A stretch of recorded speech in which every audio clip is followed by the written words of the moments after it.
I think we're getting used to this location. It's not the easiest one to transport people in. It takes us like probably about 40 minutes to ship in 30 people. And yes, this is a big day. 250, lots of it's with the Army.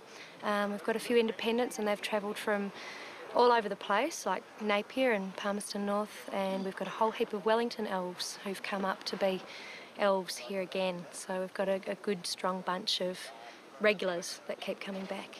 It's a good location. It looks like the moon, but there's a lot of, you know, ankle twisting and good knee snapping to be done, as the actual set is so small and they're making people run.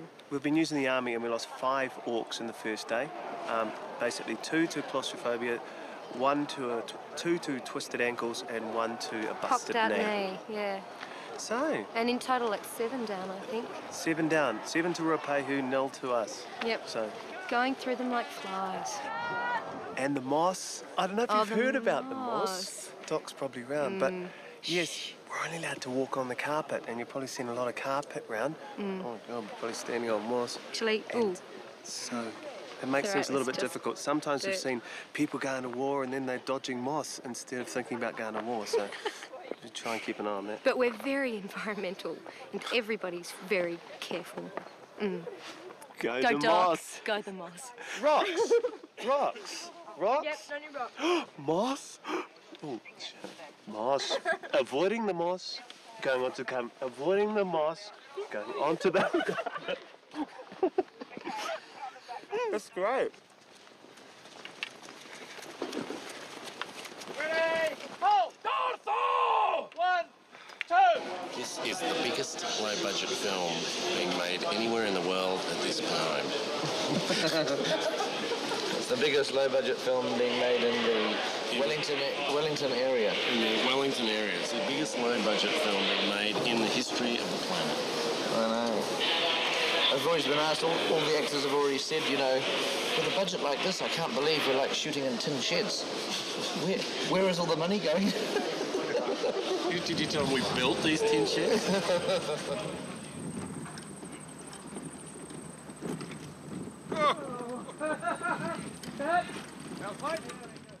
We're going to have Music of the Ring, which is a kind of almost beautiful elvish music. So it has this very sort of lyrical, seductive quality. That's so deceiving. But Black Speech comes up underneath. There's this sort of bubbling, insidious, evil, whispering stuff, which gets louder as it becomes more obvious what it is. You know, its true nature becomes more known. Right, so each of the ring wraiths are going to have a different sword, is that the idea? That's right. This is the... We're trying to attain some sort of mythical reality, I think. And it has to look like it's been lived in and sweated in and broken and repaired. And if that feel can come across, then I think something will come through. Good. I've had requests again about people coming to view things as they happen. For instance, today, the makeup tests. I had to say no. I'm obviously going to have to do a memo. It's wonderful that everybody's interested, but we can't have people standing around watching actors doing their thing. They may never have seen it before, and it might be highly amusing and very interesting. But I just have to say again, everybody, the answer will always be no. So please don't ring and bother asking anymore, because the answer's going to be no. Just so you know, one debate we're going to have with the Maori tribe there is the depiction of the peak. And I'm sure we're going to want to see it. No. You don't want to see it? Well, should we just say what we're I think we'd probably win it. We just have to go through the argument, you know. Well, it's interesting because I don't think we would see it, because if we're seeing the peak, we're going to want it to put in an exploding volcano, because Mount Doom's erupting the whole time, and if we're putting an exploding volcano in, we're probably going to make a more interesting looking peak. Right, yeah. Because the peak doesn't look like shit from here.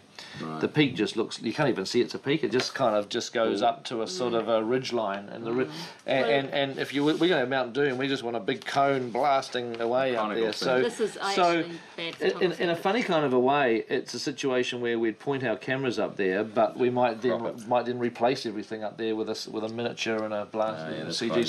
So we can tell them that we wouldn't see it. I think in a way we could be very honest and accurate to say that the peak will not be appearing in the film. At the moment, we're knee-deep in a bit of a numerical challenge. We were talking about it yesterday. We feel like we're drowning by numbers in this department.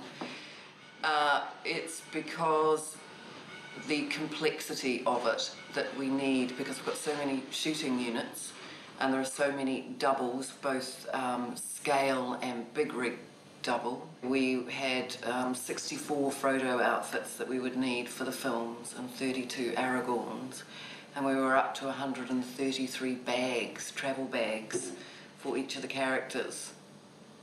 And as a consequence, the girls are feeling ever so slightly disheartened. All of our stuff was supposed to arrive today, apart from trunk radios, is either not in the country or is in Auckland with customs. So they're scrambling, trying to find replacements. But I'm going to have to work tomorrow to sort of sort it all out so the second unit aren't left too high and dry. But they don't need walkie-talkies next week. I just want to know what gear we've got and what gear they have, just so it doesn't end up there being anything missing. At the moment, we've got everything. It's going to be borderline. I'm waiting on some stuff to come over now, whether we've got enough stuff for Monday. I can make it work, but it's a bit of a shit fight. But yeah, just letting you know that at the moment... But at the moment, I don't want you to work tomorrow. I can't see another way getting it done. The one thing that we're obviously going to deliver, and it's obvious we are, just from seeing, is we're in a sort of ILM or digital domain level of quality, probably better. I mean, there's every expectation that Gollum is going to be better than Jar Jar Binks, just in terms of his realism and his lip sync and everything else, you know. I mean, we're aiming at that level. We're going to be using the radios that we've got on Monday. Yes. So there are not going to be any other radios to work with. Capital Communications bringing those 30 in case, as standby. Which 30? You said they weren't here. We can do every shot that we've got planned for. If we lower our sights to Lost in Space, we'd lose half our guys because they probably wouldn't want to be involved, but then we'd hire cheaper guys in who would just be happy to do it anyway. We'd be down to that quality. They'd get the shots for that sort of amount. I mean, you know, there's options like that if they choose. Well, you know, we've had these radios for ages. I'm not quite sure why we just haven't distributed them already. Because I was waiting for the accessories to arrive and the trunking radios. Right. Okay. I don't want you to work tomorrow. Certainly. Thank you very much. I'll drag Charlie in and really get into it with him, and I'll just see if there's something I can spot that can get rid of a couple of million at least, just to initially to get a head start on it and just see what we can do from there. Yeah. Take Jo's salary out of my wage if she can't work tomorrow. She's got to work tomorrow to get everything finished. If you have a problem with that, take it out of my salary. You have my Cara, I've got her over there in tears. Yes, walkie-talkies. I mean, I can't believe we can't distribute walkie-talkies.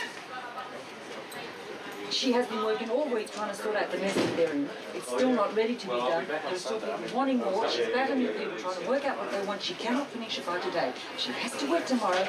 I will pay her. That's it. That's all. It's that easy. I'll do it. Take it out of my salary. How you doing? You ready for the first one? What's up? What was that? Normally we've got like a main unit of lighting, which is where most of the lighting goes, and then there's a second unit which is not quite as big as the main, not using as many lights perhaps, and then there's a miniatures unit again which normally doesn't use as much lights, but on this job each of those three units are as big as each other basically. The second unit almost has exactly what the main unit has in terms of lighting packages, distribution, gripping gear, what have you. And the miniature team, a lot of dimmers and that kind of control work. It's huge on that scale. That's why we've got so much gear here laid out, ready to be distributed to the different units. So we basically just sit here for most of the day and we talk about old movies. Keep our eye out for Rick Porus, the associate producer. Somebody just checks the window, sees if he's approaching, and when we see Rick coming, we start doing some storyboards. Okay, so if you bring this part here, with this one with a... And we get 2 or 3 done, don't we? And talk about old movies again. And come on. So it's good, it's a fun day, good day. Last of the summer days before we start the hell of shooting, really. Our storyboards also go into the animatics. And the animatics are like a little movie version of the film that we make in advance of the actual shooting, where we film our storyboards with a video camera, we then cut them together on the Avid. It gives us an opportunity really to look at the film ahead of shooting. It informs us about the script, tells us if bits of the film don't seem to be working, if the pace isn't quite right, if there's boring bits, if the momentum is wonky, we have a chance to fix it. what the brief for the tree was, that it was a very old, gnarled tree with long limbs that crept right out over Bag End. And that makes it a nice looking tree, but logistically it makes it very difficult in that it is so unbalanced. All the leaves which would shrivel have been picked off, and these are all artificial oak leaves that are wired on. There's about 250,000 artificial leaves. So we had 10 people for just on a week and a half wiring leaves.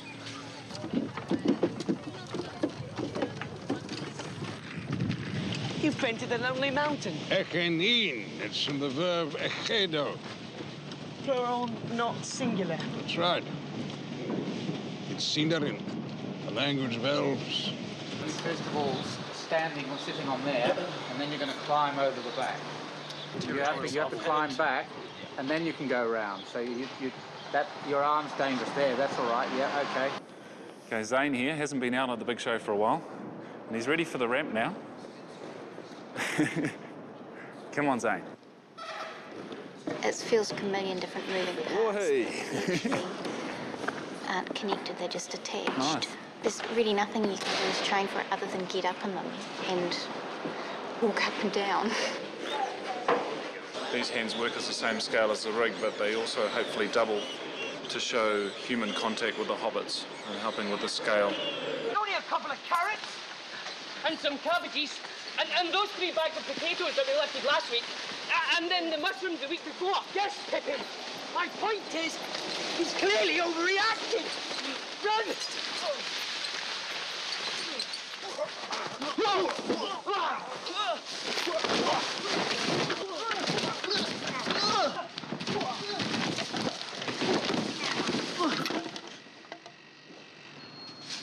Elijah has to fall down onto the ground. It was very serious shot. Falling down onto Billy with me by his side near his anal passage, and as he fell down, he let go a little burp.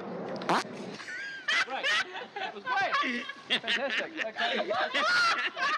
All right. Thank you. That was great, guys. Have you got one more in you? Me and Dom were doing a lot of good acting as well. But Yeah, I can't wait to see if it shows up on the sound. And my eyes were nipping, going to show up on and the it was DVD. really, really sore. And I was almost sick. And even the thought of it now. My nose and ears were bleeding. Yeah, they were. You gotta love your castmates. Is this a statement? Is this a suggestion? No. Is this an aspiration? It's aspiration. Have you seen Elijah's ears? Okay, well they're looking good. But it's very important that you get an indiscernible blend down onto that.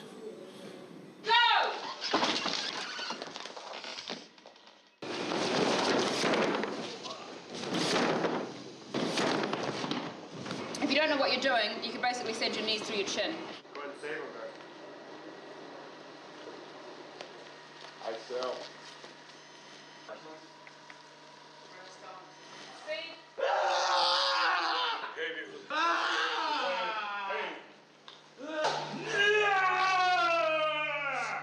I'm just going to pop the second unit of this.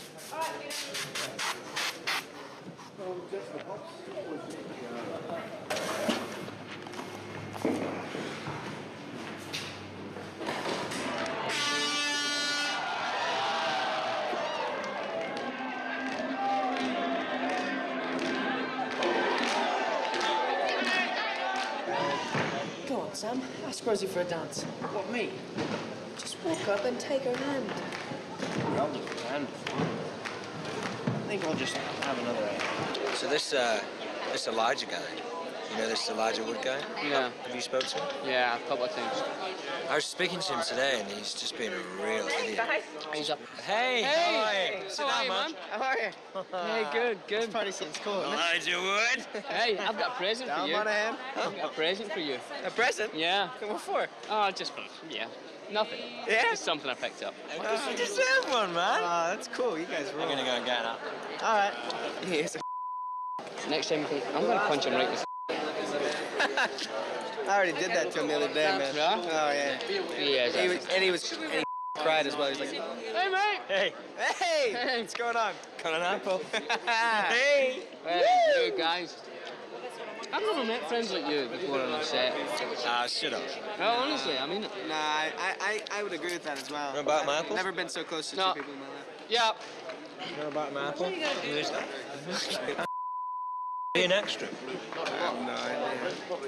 He's jabbering all the time. I sat down, talking to you, trying to run my lines. Right. Jabba, jabba, jabba. Yeah, constantly trying to interrupt. And I'm busy with... Hey! What's going on? Billy boy! Hey, how are you? Hey! All right. Billy boy! So we need to get back up in a minute or two, I think. Were we going back Yeah, up? I think so. I can't wait to do this scene with you.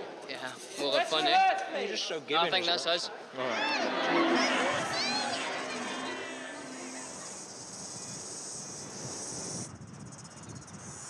There's one coming into land and then there's 3 small ones, but you'll be fine. I'm the plane spotter out here at the airport and the studio's just behind us, and I have to tell them basically when the planes are coming overhead because we have to stop the filming. Some of the actors are a little bit more testy than others. Some like it through rehearsals, some just when we're shooting. And basically it's a great job because I get to sit out in the sun all day long and read books in between. Occasionally I'll pop back for a little food, but apart from that, I just spot the planes.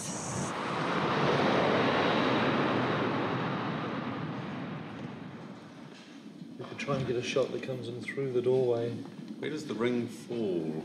Get left? It gets left on the floor by the fireplace, and then we want to be able to look back through at Gandalf and Frodo sitting on the floor here. Where's the kitchen stove? There. So that's the table. So Gandalf might be seated up. That's about as far as we'd go. So if we have Gandalf sitting up there, here, and possibly Frodo in the foreground. So we're moving in and Gandalf is sitting right on the chairs there.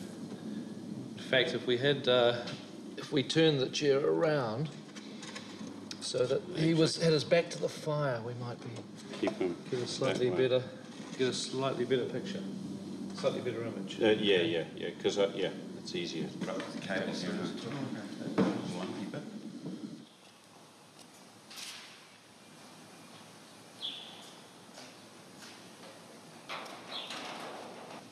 We've had to build this facade 3 times. One for this set, one for the large set, and one for the large set up in Hobbiton. So we've got to replicate this part of it twice, and then do the big set in Hobbiton as well. All the furniture's got to be built in 2 sizes. This is mainly for Gandalf when he visits Bilbo and Frodo.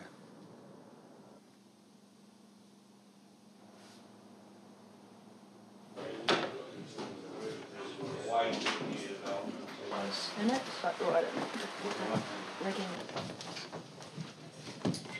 It is a bit spooky.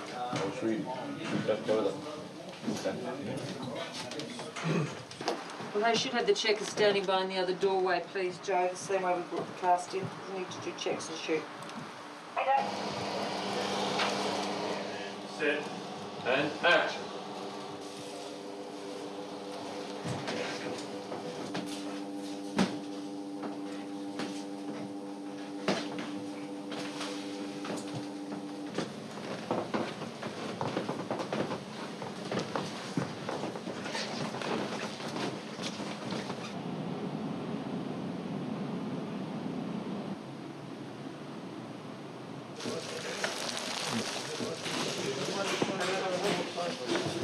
When we hold the tongs out, it'll be a thing where you'll have to put your hand out here, and the tongs will be over here. You know, it's sort of like what's going on here. And we wait, you know what I mean? It's kind of, yeah. What are you doing? And it's burning. You just watch it for a moment, burning, and then.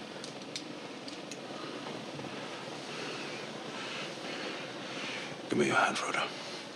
It's quite cool. Hand comes up, pop it in, and then just go back to your eye lines again, your cheated ones.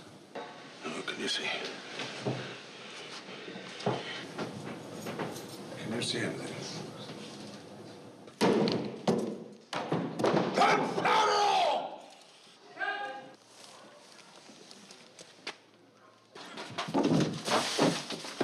Something sort of that's quite You know what I mean? It sort of has a... That's essentially what it is. Well, yeah, okay.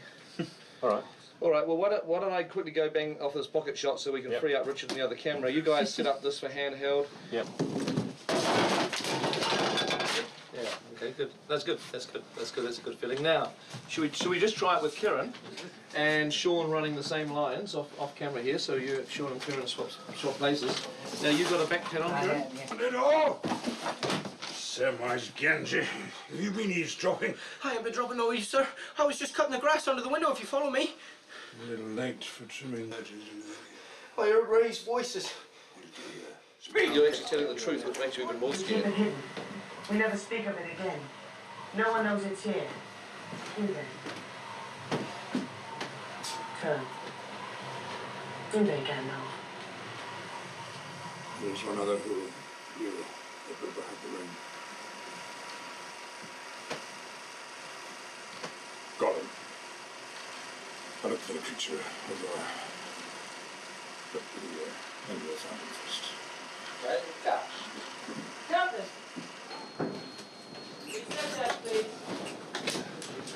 Well, that was on the move. Apart from the lines, that was the timing was great. That was the lines. Yeah, apart from the performance. What? The timing was really good.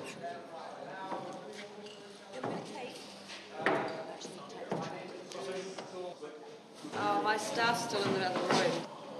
So you can listen to yourself, and when you hear turn, you can just sense that spot. So when you do it without the playback, you'll be able to feel the position of the camera for when you should be turning around. You know.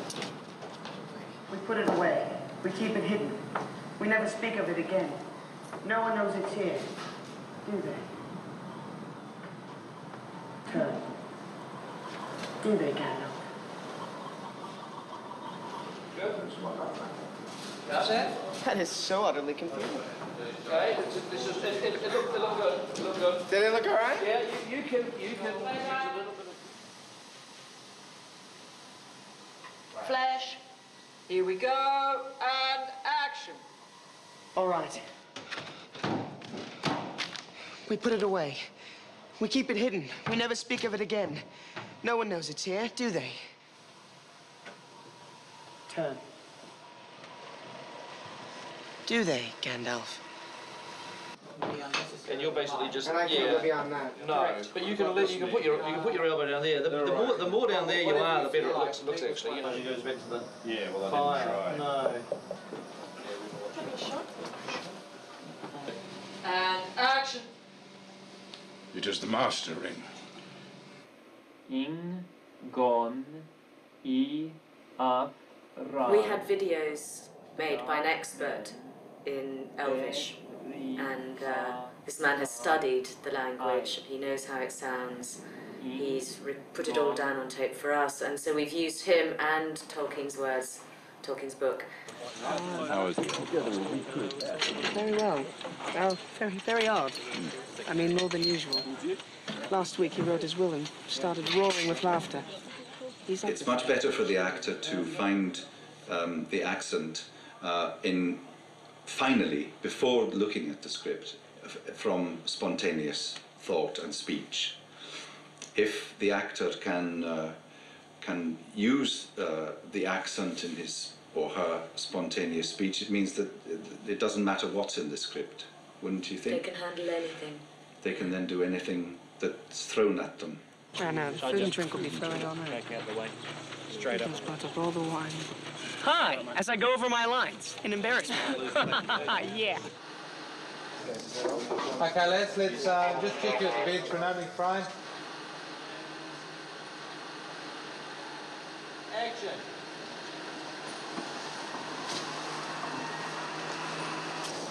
And towards up.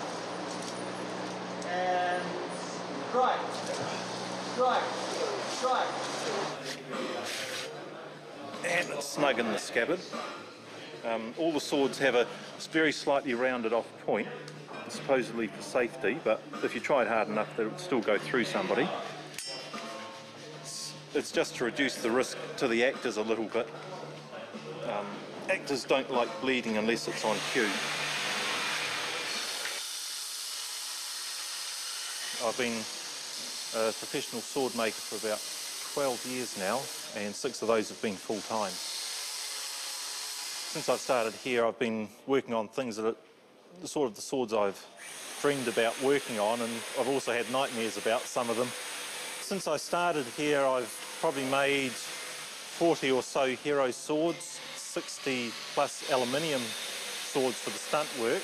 And I've also worked on all sorts of other things, like 100 or so weapons made out of EVA foam for background work.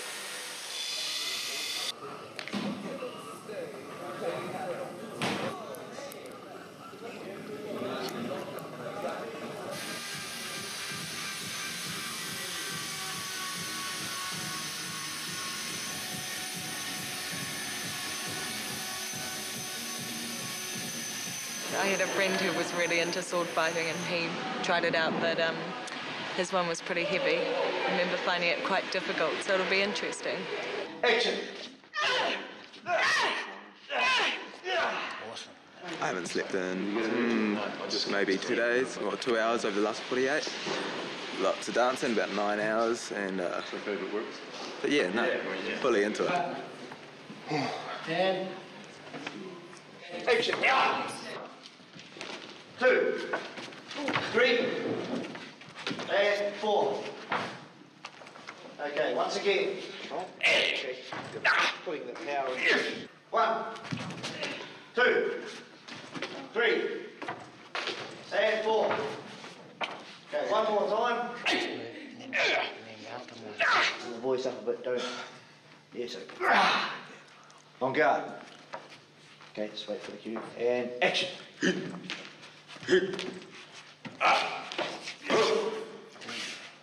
Okay, you didn't see the other one. Action!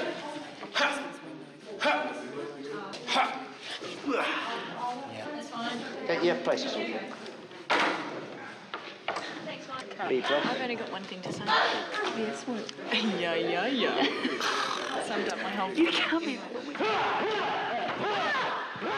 Good, and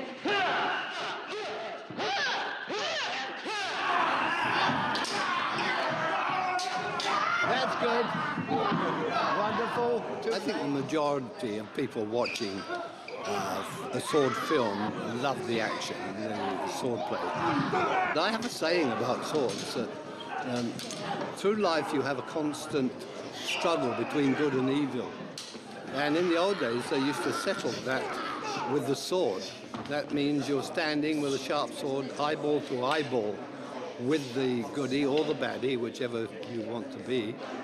And you need to have a lot of courage to carry out that act. With a sword, death has some dignity to it. Wow, they really do work. It's pretty amazing, isn't it? Where can I get some? Hey, dude, look at that. Bitchin'.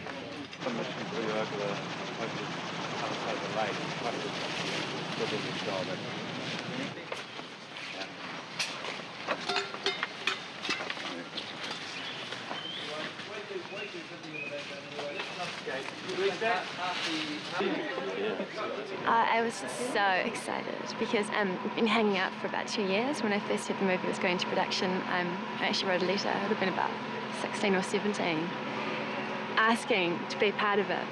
And now finally, woo, here. It was a good time. Pretty much the usual walking backwards and forwards 3 days. You can't get in unless you've got these lovely pointed ears. You know, they're a requirement. You just, I mean, if you haven't got them, you don't get in. Also handy for the Star Trek movies.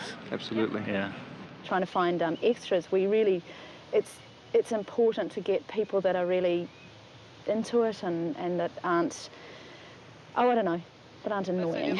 Back and put them behind there so they can come through. When you have such specific physical types like elves and things like that, everybody can't be an elf, so therefore my pool runs out. We've got 300,000 people in Wellington, and I'm trying to find a pool of very tall, very beautiful, aged between 16 and 30, supermodel, available 24 hours for 2 years. Yeah, you go figure. We're really kind of stretched at the moment, so this is quite a big job for me to try and make sure that the good ones get in the front. Now, He's falling into the shadow world. He will soon become a wraith like them. Don't be so sorry next time. Today we've got the horse Florian, who plays the part of Asphalov, Arwen's horse. It's his first day on set. We can train him for all sorts of things like noise and fans and smoke and lights and mirrors and cameras. We can't reproduce 100 people on set. So it's all a little bit, let's see what happens, and I think he'll be pretty right though. Whoa, don't bite me. Set. And... No, hang on. Oh! Ow! Ow! Ow! That hurt. Why'd you do that? All the rock. You're out. That's right. Where is the end of the shot? When we come off the real road. Oh,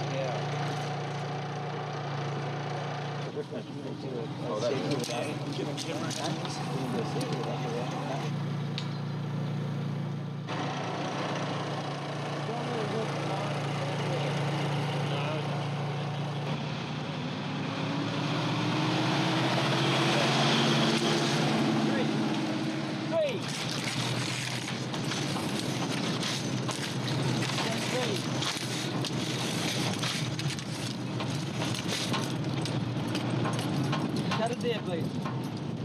Okay, got So a string on one. Strings and shot. Strings on two. Very slow.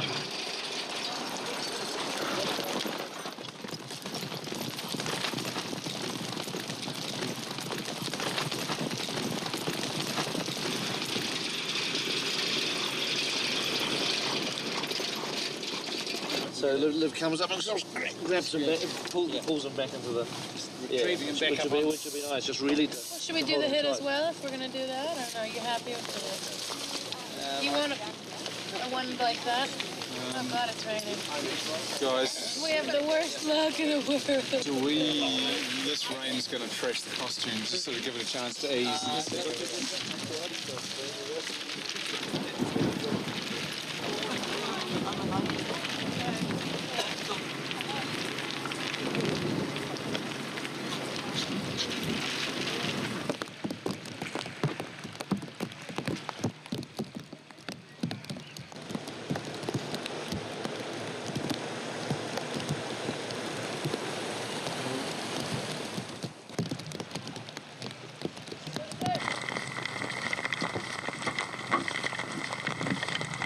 Most people are at home trying to save their houses and sandbag their belongings.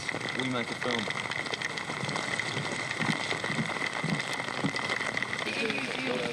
Hey, when are our scale doubles ready, Gary?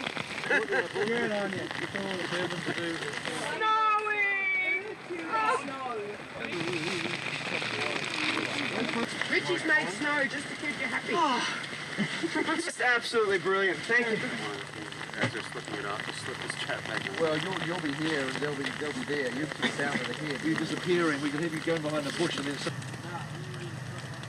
At the moment, because we may have to come back. And the other thing is everyone's starting to get a little bit cold. I'm just saying, I'm very cold. I've got people shivering and horses shivering and it's, I can see Well, people should we pull out now, eh? I actually think we should. Okay, guys. Oh.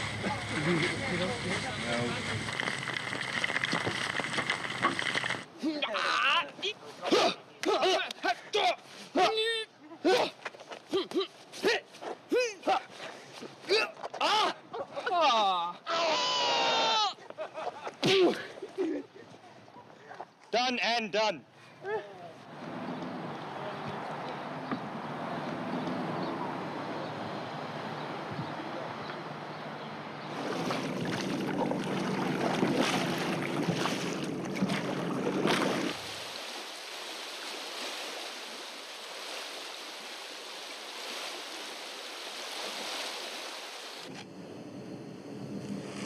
Trying to make these blocks look very slightly bedded in.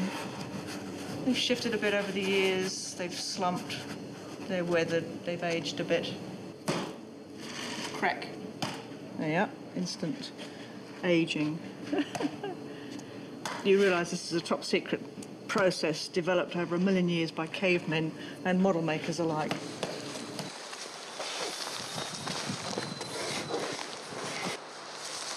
it's very hard to see anything when the sun comes out. It's very contrasty. Trying to design a film set for the elves in the same way that the elves would have designed their own habitation, which is very much part of nature in the forest, and building around the trees rather than bulldozing them. So we're trying to be sensitive as we can.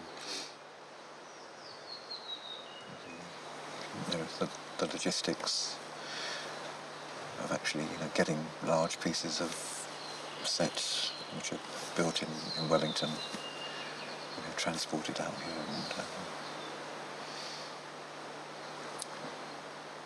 so I kind of have to keep half an eye on what on the practicalities, but I don't let that kind of hold me back. This was just a great opportunity to work on one of the best books ever written in one of the most beautiful places on earth, with some of the nicest people that I know.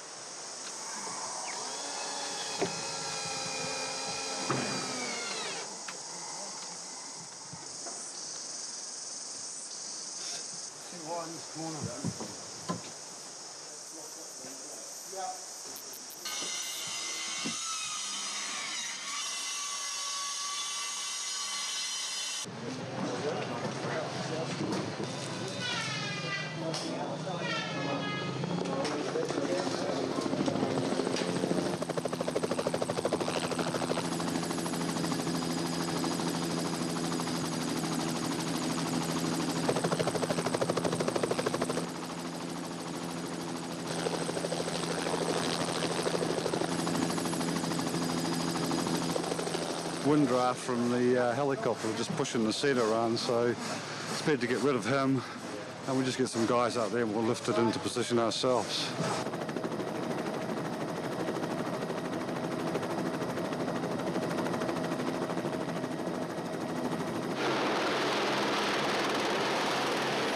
It's very easy to sit up 500 feet in the air and say, wow, that looks like a great location, let's film there. When you have up to 3 units per day, every day, for 18 months, taking that number of vehicles, those numbers of people, you really start to get an idea of the size of the logistics of this show. We have to think about the basics. Where are they going to go to the toilet? How are we going to serve them tea and coffee? If the weather closes in, we've got to put tents up for them. What are we going to do with the trash at the end of the day? So hopefully the director will only ever have to worry about flying in there on the day, directing the scene, and flying out again. I'll be taking a length of toilet paper in my pocket just for emergencies.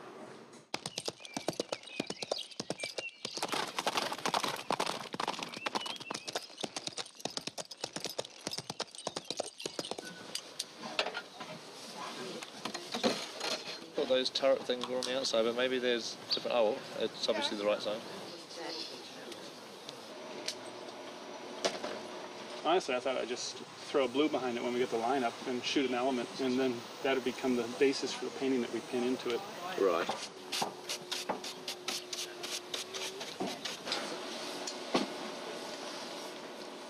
No, it doesn't look like the road's quite centred, does it? It looks like the whole thing should slide over. As Gandalf comes here, the camera will start dollying, and it'll eventually dolly and pan off the wall and through into the thing there. But yeah, okay, good. Well, it'll be good. It'll be great. It'll actually make it a really good shot. I think so. A really nice shot. Yeah. Okay, good.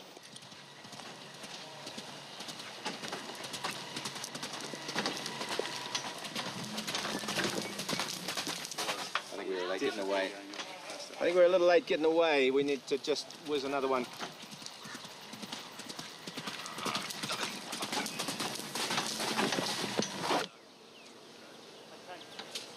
Just to try and get in a bit tighter, but we might need you at the moment. That just the way that your staff falls, it goes across your face a little bit. So might need to either just hold it back slightly or to take it out slightly. We've been shooting for about 4 months now, and we finally get to start to do things with the villains.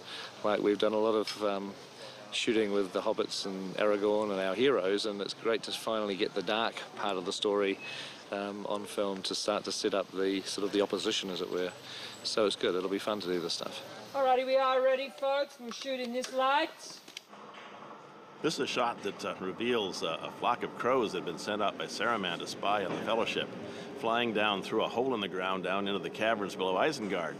So in order to do this shot, we're using 4 different sets at different scales because the crows fly deep down into the earth, and these are caverns one layer below the next. So this is the first cavern. Above that, we've got a model of the ground plane, which is a much smaller scale, come down into a much bigger set, which is this one, fly down, swoop around through there, come out through a hole at the end of that set into another set, fly out of that and into another set, and in that set we have a live action shot of Saruman shot on blue screen. In order to do this, of course, each set has to have a mat at the end of it so that we can insert the set that's coming up in through the hole. So we essentially stack these things up from back to front, so essentially they're all stacked set, mat, set, mat, set, mat, all the way back up to the surface. Well, the other one needs to come forward. Adding the details takes quite a lot of time. We find that we need to add a lot more detail than what you might think just to get to the level of reality where even a lot of the detail becomes subconscious, but to the eye, that's when it becomes realistic. This is a smoke reader that we use to determine exactly the density of smoke and also to make sure that the density is kept constant during each of these passes, because the passes take about 29 minutes to shoot, so we have to keep the smoke absolutely constant during that whole time. Now the reason for the smoke is that, of course, this set is representing something that's extremely large. And in order to get the feeling that things that are actually only maybe a meter away are actually 15 meters away, we have to build some kind of atmospheric perspective into it. And that's done by shooting the very light hazing of smoke over the whole set. So we shoot it in the clean air, and we also shoot it in the smoky air. And then when we put it together, we can combine those. So when we're far away from something, it's quite hazy. And then as we get closer, we can dissolve from the smoky pass to the clear pass. You have the feeling that you're traveling much further than you actually are. It's a basic trick of miniature photography to try to create the feeling that something's a lot bigger than it really is. Attack. Attack me. What? No, attack me. I'm going to do that. Oh, yeah, you attack. First here, second here, third here. They're not too much trouble. If they get too much trouble, you just pick them up and they can't do anything. No, you attack me. Attack, you attack. I can't see them actually having the sword and going clang, clang. They might have to occasionally, but as you say, Or maybe on run up on a piece of wall so it's the same height. Yeah, well, that's right. Well, you could do that. We could get him doing that.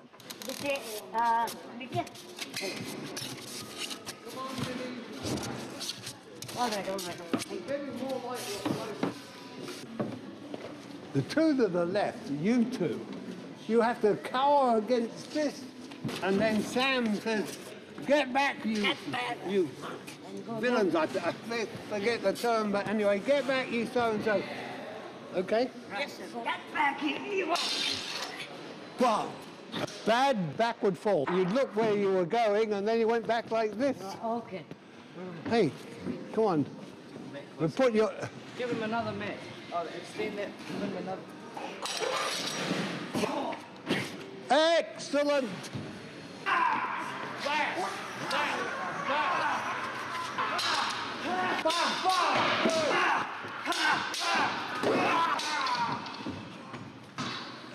Okay, that's good.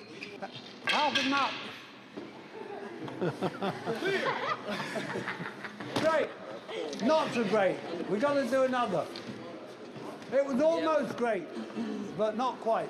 Gentlemen, to make it work better, crowd him, right? Fuck it, wrong place. 5, 6. Yep. That's why it's high. Yep.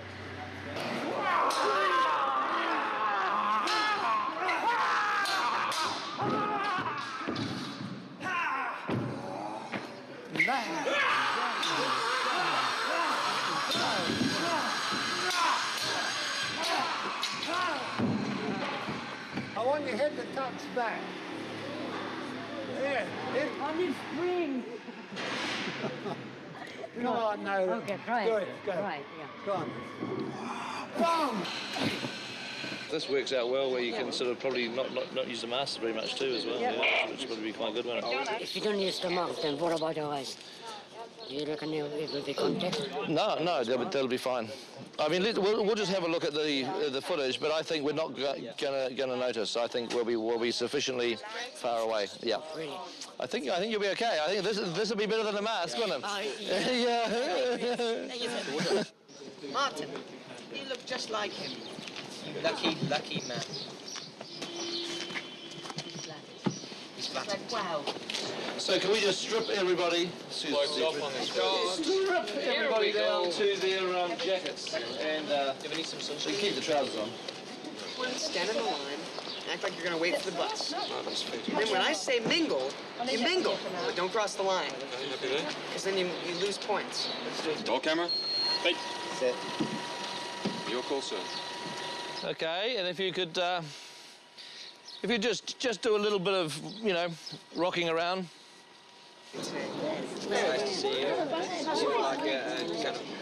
Maybe How's the missus? Good, man. Good. Right. Hello. Right. What's your problem? What's your problem? Well, what up, mate? What up? I'll show you. Let me demonstrate. Okay. Continuing on. So we all start here, right? And just go across to here, and then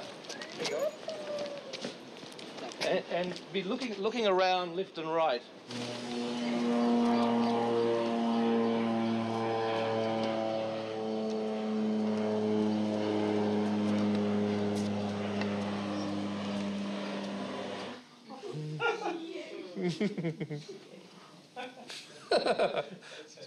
It's very bizarre, isn't it?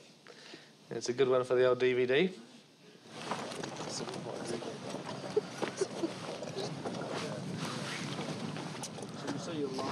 I gotta take mine with me when I leave.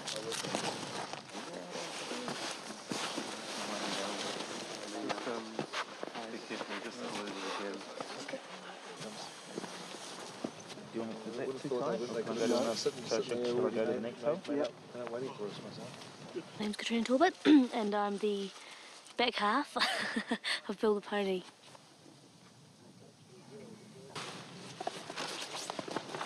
We have to actually have a bit of practice on every terrain because it's different in the snow and in the mud and on the mountainside and in the swamp. We started with an agency in Wellington Actors. Okay, can we have a bit of room, please? She said if we wanted to get involved in stilt walking, then we got called in to do Bill the Pony. What we're going to do, you can see where these footprints go up the hill here. When we're all ready, we're just going to have you walking up the footprints, following in single file. And when Michael, who's playing Gandalf, gets to the end of the footprints, he stops, and everybody will position everybody behind there, and that's our starting position. Huron, who's playing Frodo, is going to be doing a little fall and a roll down the hill. Vigo's going to jump out and grab him. And then if we can just run the scene. Now this is just a wide shot, and we're only going to need the basic big movement, so don't worry about dialogue. As he falls, and then you take it. And you're going to fall to your right and roll. And fall, Karen.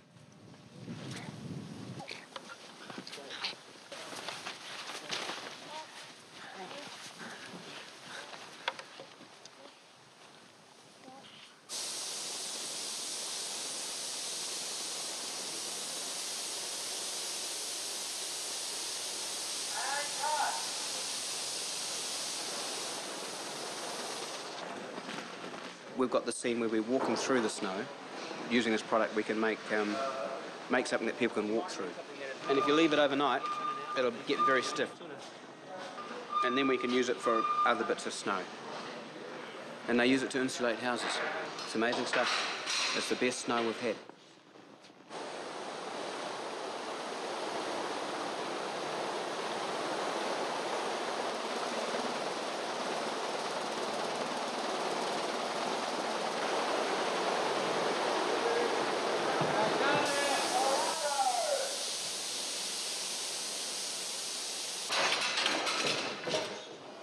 I'll be full of snow on the day and making an avalanche down here full of our foam snow. The actors will be going along the top of the set and creating an avalanche for them to be buried in. So you see them looking up going, what the hell? and a veil of snow comes down, you're not quite sure what's happened. You see Gandalf be pulled off the rock.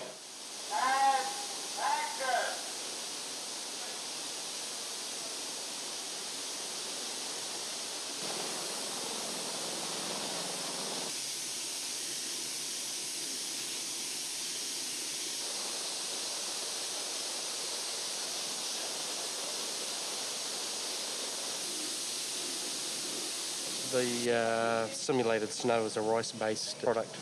This is just light and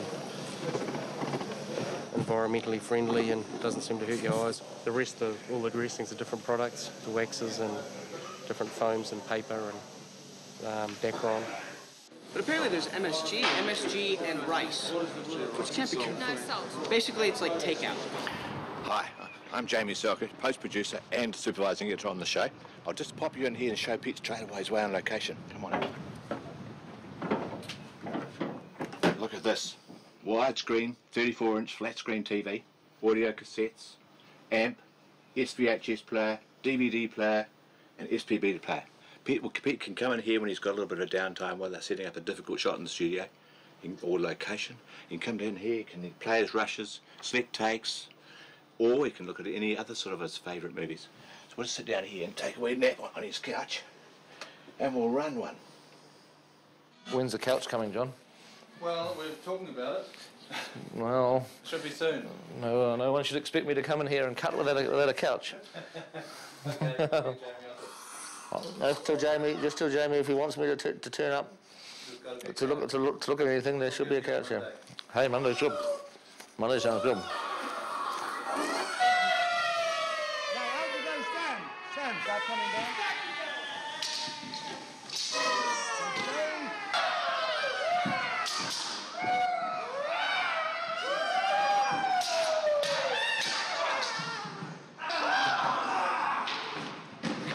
Kieran's birthday, what was it, on Tuesday? Tuesday, On yes. Tuesday, it was Kieran's birthday. Yeah, so he's a very old man, so we have to treat him very gingerly. It's not his size. Some people think his height makes him delicate. It's not, it's his age. He's an old man. Look at the chiseled, the etched, the years of experience found on Kieran's face. And later you'll be able to see him wearing all of our faces. Is that true? Yes, Have you tried me on? Yes. Does it feel extra good? Yes. Yeah. Brilliant. Do you feel the dramatic overbite with my, Yes, I my did. upper lip there? I Yeah, did. You did? Don't drool in that mask. No, I won't.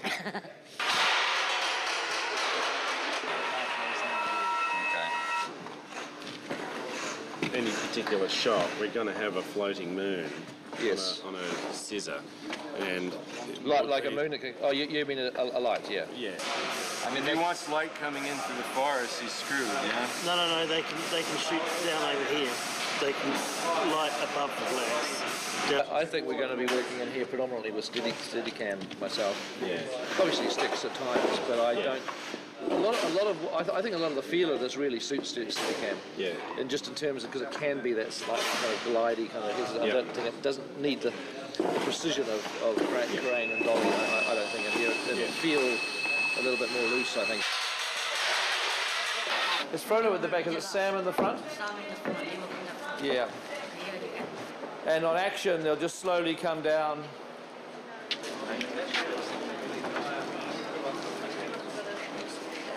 Let's put Brent there and the other two tallest in these two columns. Yeah.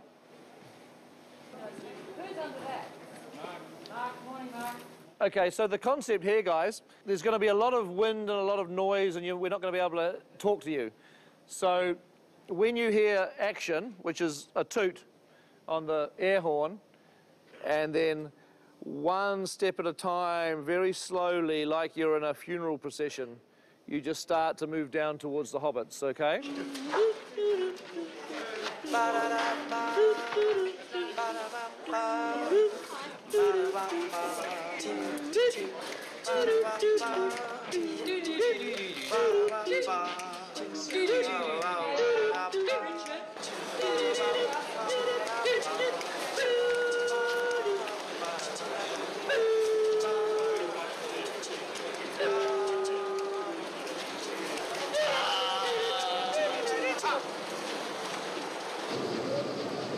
Hello, Jan.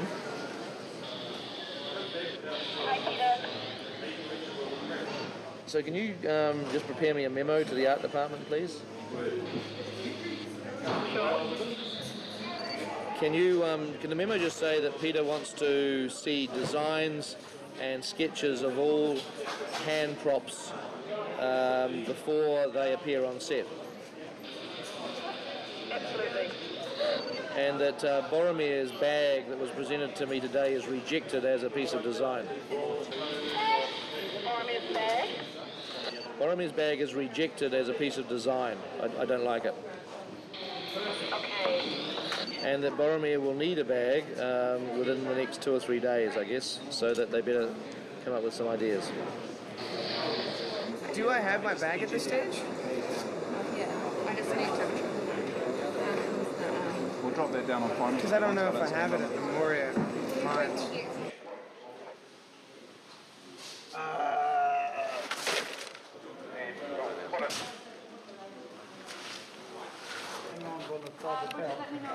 Houston, we are go. When you give roll camera, there'll be 10 seconds rolling, and then Richie will give the cue action. Pete will take his cue and start the air ratchet out the side, which will first pull the door frame and lintel out. Richie will take his cue from the action of the rocks. When Richie starts on his novel, there'll be 10 separate explosions quite quickly. They'll both be as loud as a .22 gunshot, but it will reverberate in here.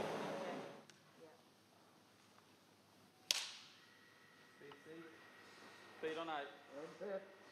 10, 9, 8, 7, 6, 5, 4, 3, 2, 1. 3, 2, 1, action!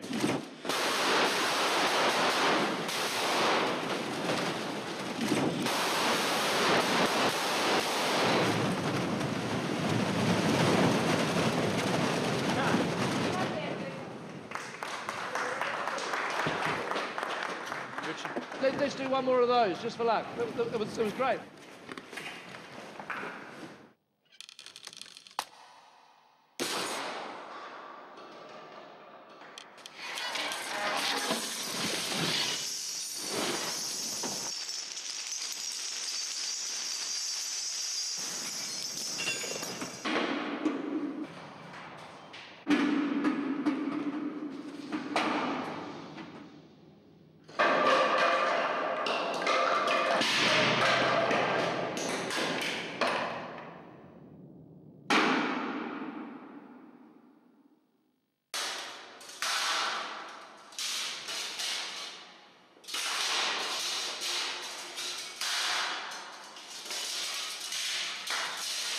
There's lots of good fake reverbs, but nothing can beat this. Real thing. Just wanted to get out of the office.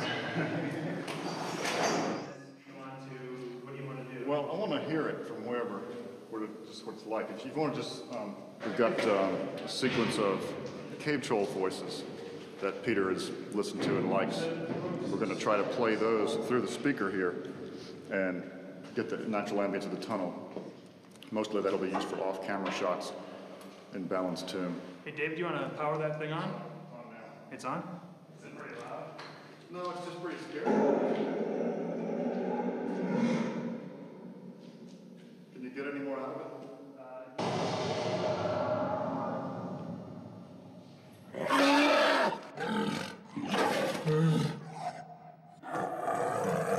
Once the workshop have finished the physical sculpt, we bring it over into the digital world, and the way we form that bridge between the physical model in the workshop and the digital model here in Weta Digital is with the 3D handheld laser scanner. It's what we use to get the model into the computer. In the old days we used to animate, just one frame, frame A to frame Z, and that was it. You wind up spending as much time probably animating a scene as you would doing it in stop motion, or maybe even more time.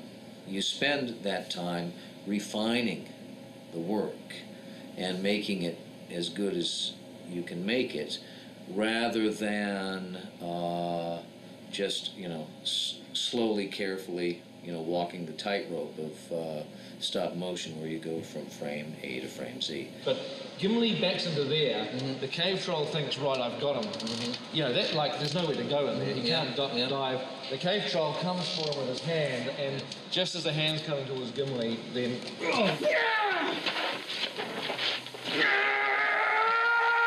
Except for the two hobbits jumping on the troll's back, really most of the scene up till that point had been played on the floor and not on the mezzanine or on the second level, right? But you know, getting into the set before the set was even built, when it was just built in the computer, I found that, well, you know, if we get a lot of battling going on the second level as well as the first, you'll be at troll eye level, which is kind of neat because everything else, everything in the storyboards is sort of, you know, looking up at him the whole time. Now, what I think would be good to try and, depending on how long this lasts, is that the full length of it, is it? Yeah. It'll probably be about half that length. Yeah. It'll probably just be a woof. So yeah. Seems like Aragorn would come from there and just like get him in the flank. Sure.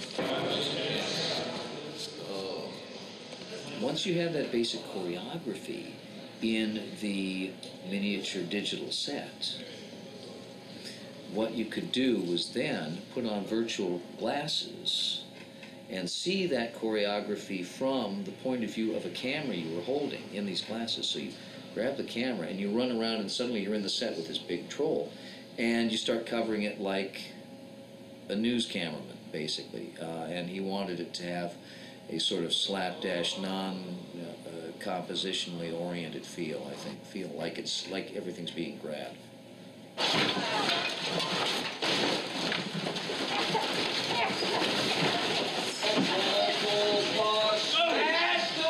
What's challenging about Peter is his dumb ideas, you know, because he said, let's have Legolas, you know, run up the chain and jump over the troll. And I thought, that's really dumb.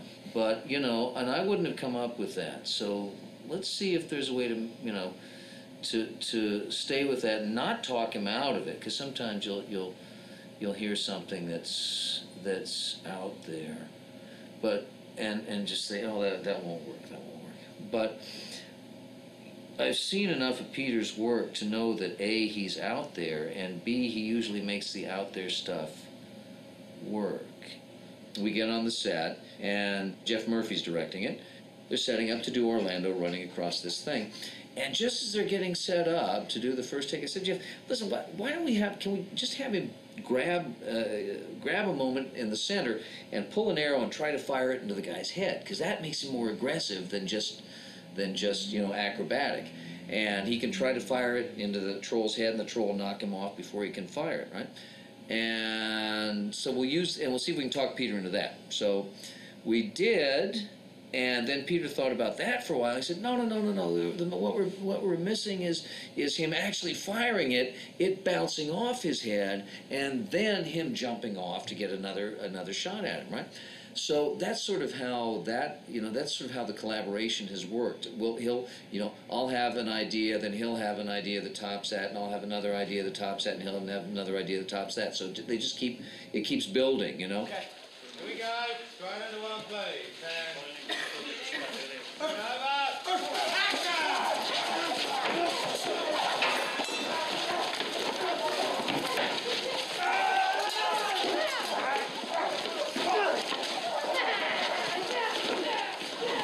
The thing that we were told by Randy and Adam was to make him not evil.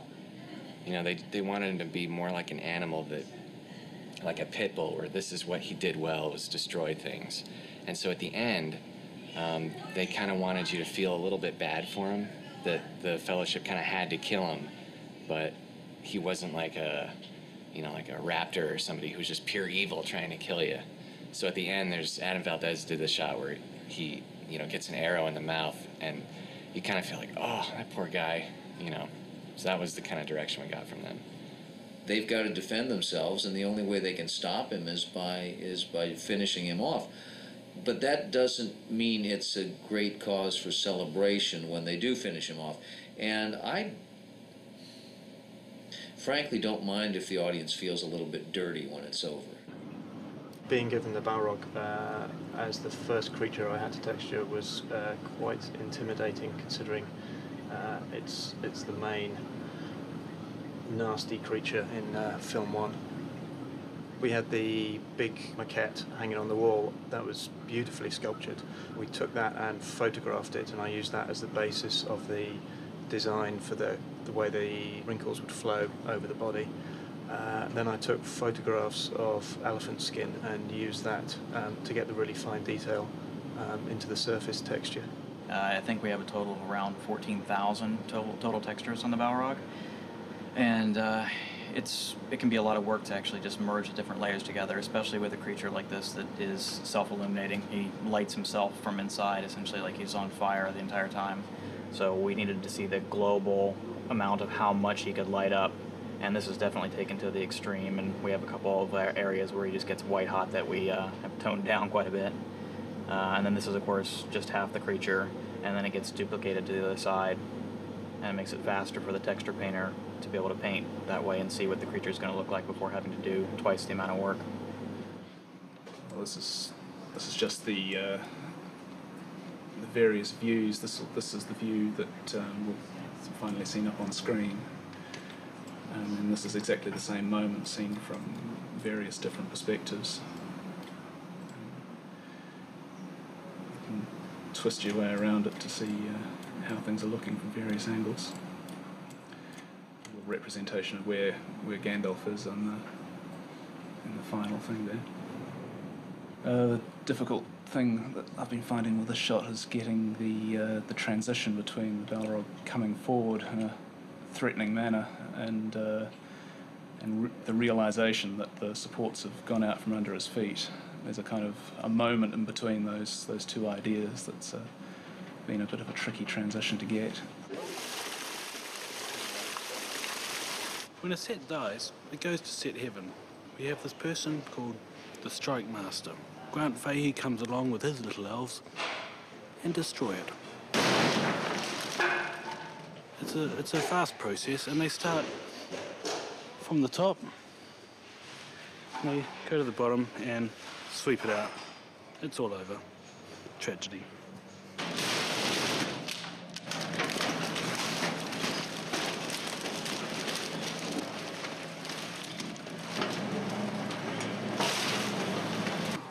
This links us to the satellite. We send UHF over about 3 kilometres, and then we send a satellite, God knows how long that goes. It goes to Wellington, then it goes into space, and then it comes down again and goes to Tianao at the moment, because that's where the other guys are. And this, come with me, I'll show you.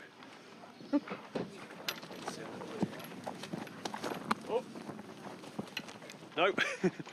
I just remembered we've got Peter with us today, so we don't have to send it anywhere. That would be stupid.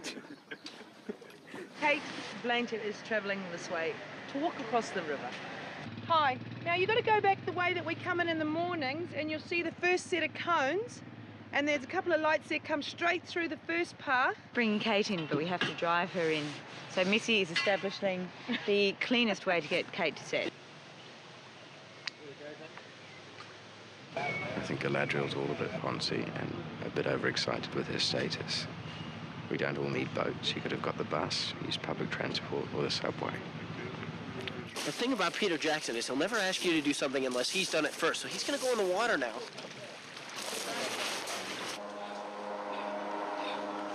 Mr. Frodo!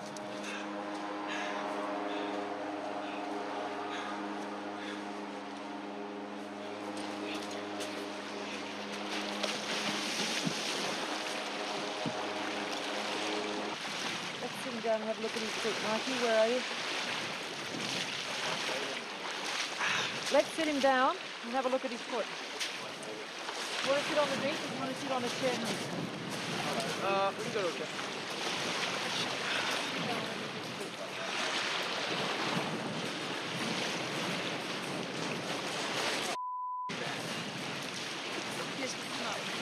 No, it's fine.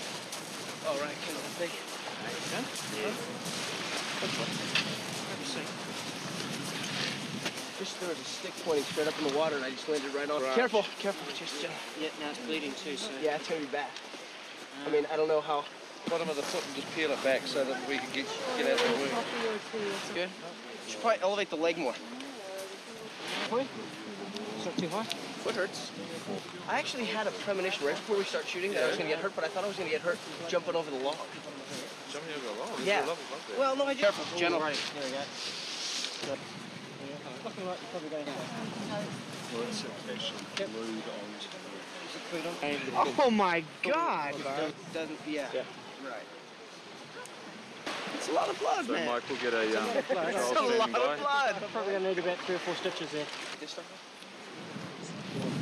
Hey, Mark. Is this special? Can you get us over here?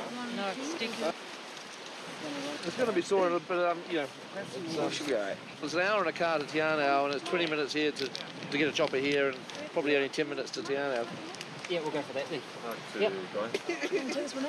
Wait, I gotta be able to see the camera. I gotta see the camera. Don't block the close-up during the trauma.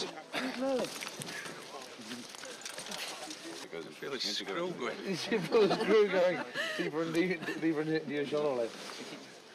Now we should do a bit of a rehearsal with Sean, just practicing with his arrow. Getting used to the arrow, getting used to being a man with an arrow. Picking out other people's eyes. Stay clear, everybody. Stay clear. Everybody keep clear. Whatever you do, keep clear.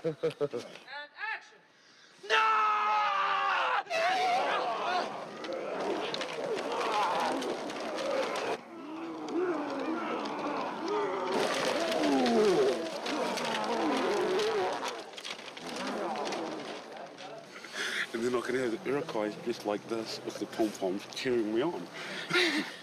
Goodness. Ow! It's a you! Go Lex!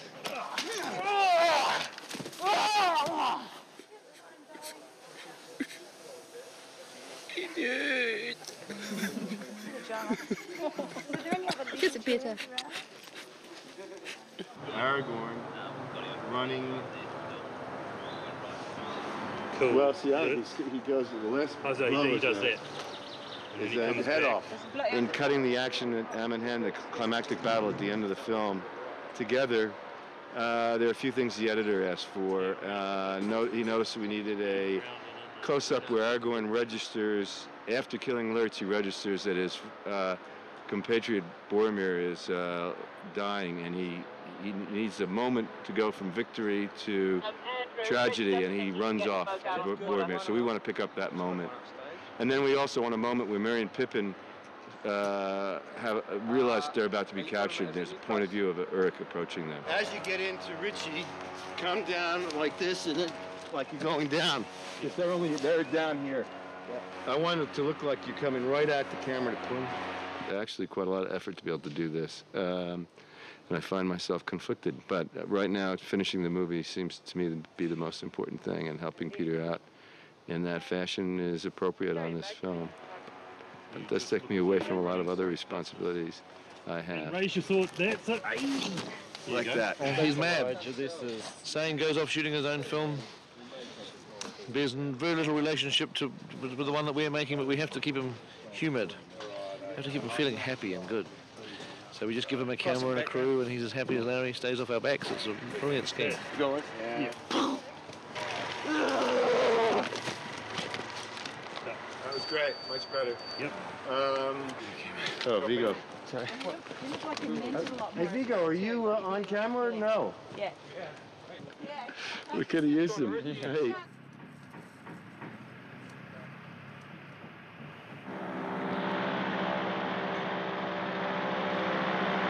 Waiting any second, they're going to say I have to go back to work. The more variety you give them in terms of what you do in takes or what you offer the other actor, the more chance of something interesting happening. If you don't do anything thinking, well, they'll never use it, then you're giving them nothing.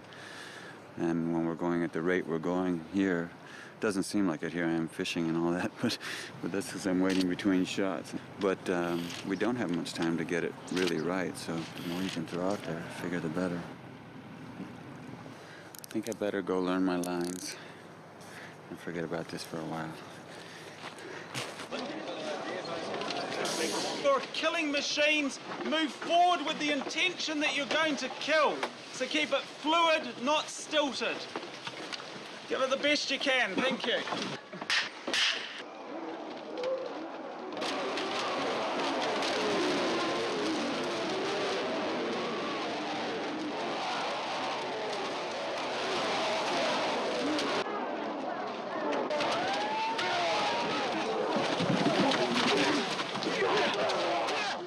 We have to deliver PG-13, but you know what I would hope is to make it a relatively hard PG-13. So it shouldn't be surprising if the first cut that we present gets an R rating, and we have to go back and trim some shots. That would be the desire, so that we get a PG, but only just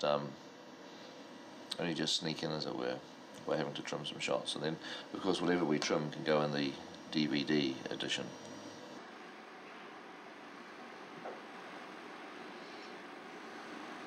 You've got very tight eyelids. Yeah, they. Oh, it's going in now. How's that feel? Beautiful. Just keep on looking down. Oops. That's good. Lift the bottom down. Good one, Bart. Can you open your eye, or is it too much? No, it's fine. It's fine, he says. Hey, let's have a look. The freak fun.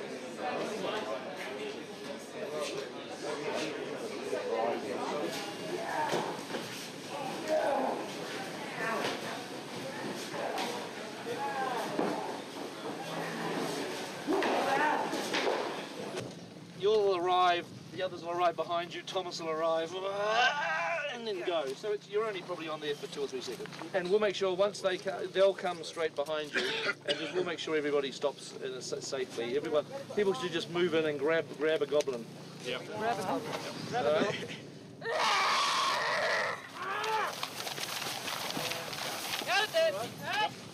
The only difference between our background and our hero costumes for our goblins are pretty much as the hero lightweight chainmail, which was conceptually thought and designed and produced for this particular film. It's a chainmail that's 1/5 the weight of steel, so the character's able to wear the costume for a long period of time without feeling any fatigue from any exhaustion or weight. Well, this is chainmail, lots of it. This is a Moria Orc suit that I'm working on at the moment. There's 13,000 rings in one of these suits when it's finished, and it takes approximately 3 days to make up one of these suits. Some of the other suits are considerably more because the mail is a lot finer. Here I am putting together plastic rings, and I love it. Absolutely mad as a meat axe, but I love it. And for me, it's been about 5 months of non-stop. Just the calluses on the ends of the fingers. However, we'll get there.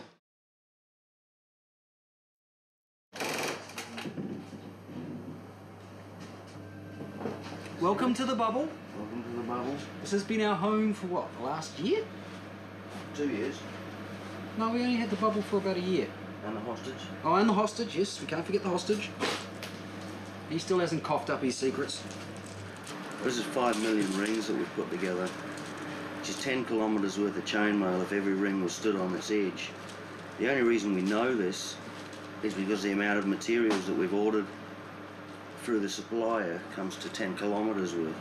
There's twice as much chainmail as ever was originally asked for. And you can imagine how we felt when all of a sudden all these stunties are wearing chainmail at Helm's Deep and giving it absolute death. And sort of standing there thinking, well, I hope it all holds together, because it was never originally planned to do that. And so far it has. With the guys. I'm just going to wash the blood off this one. Right, let's do it once more. Let's just do it once more. Turn around, yep. Turn around In into the stomach. legs. Yep. The stomach. There. Gotcha.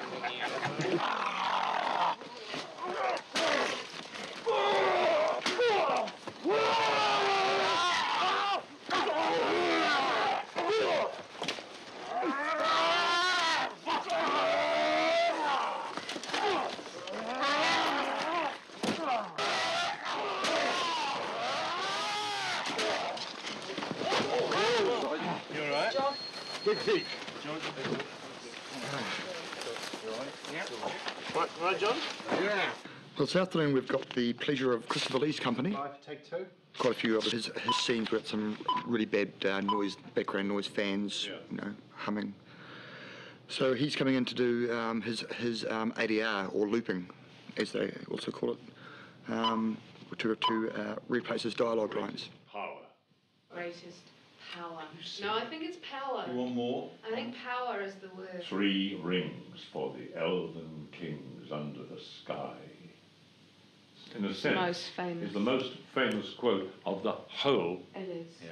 work. And not only that, the way that you 7 for the dwarf lords and their horses stone, 9 for mortal men doomed to die, 1 for the dark lord on his dark throne in the land of Mordor where the shadows lie, 1 ring to rule them all, 1 ring to bring them all in the darkness, bind them in the land of Mordor where the shadows lie. I mean, that's so famous. It is.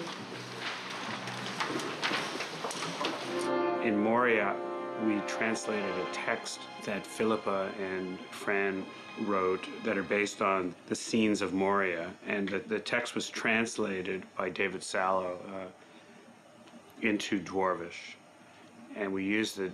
I set the Dwarvish text for the all-male chorus.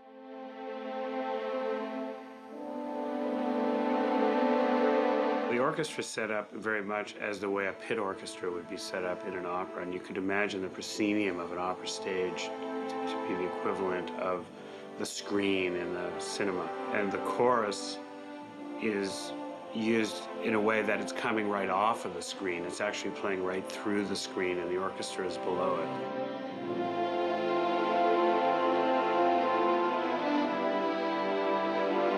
The score is really spanning a lot of music from the beginning of the 20th century right to the end of the 20th century. Film music grew out of opera music, and the emotional aspect of opera music and how it was used in theater just it seemed to appeal to me to conceptually, like, of how to work on the score.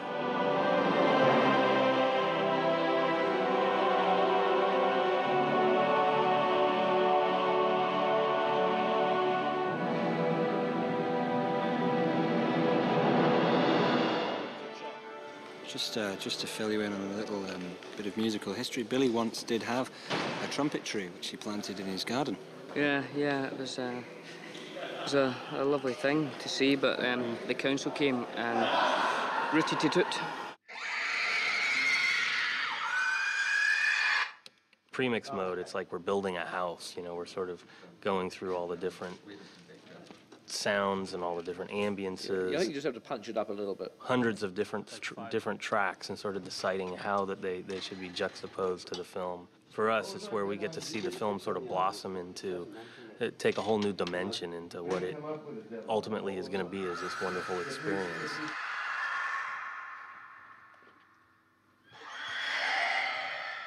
Peter was actually the sniffing of the wraiths. So Fran is the screaming and Peter's the sniffing. We had 2 recorders going on our first scream, and neither one of them could take it. No, I know.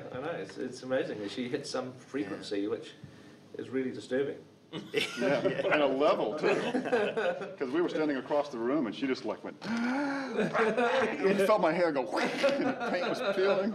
This is certainly not another movie. There's a lot of us are sort of really made a lot of sacrifices to be able to be on this picture because we all believe in it so much. Welcome to Rivendell, Frodo Baggins.